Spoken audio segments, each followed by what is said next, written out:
বাহ, ঠিক আছে, ভালো থাকবেন আপনি। হ্যাঁ, ঠিক আছে, আসি, আসসালামু আলাইকুম। ওয়ালাইকুম আসসালাম। শীতের সকালের রোদ উঠতেই গ্রামের মাঠে শুরু হয় ধনিয়া পাতা তোলার কাজ। জমিতে ধনিয়া পাতার সবুজ সমারোহ যেন প্রকৃতিকে এক নতুন রূপ দিয়েছে। ছোট ছোট শিশির বিন্দু পাতার উপর লেগে সূর্যের আলো চিকচিক করছে। কৃষক চাচা তার পরিবার নিয়ে সকাল থেকেই মাঠে নেমে পড়েছেন। কৃষক চাচার স্ত্রী জমির এক পাশে ধনিয়া পাতার গোছা বাঁধছেন। ছোট মেয়ে পাশে বসে মায়ের সাথে সাহায্য করছে।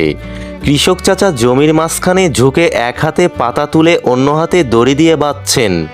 তার মুখে ক্লান্তির ছাপ থাকলেও চোখে মুখে সন্তুষ্টি।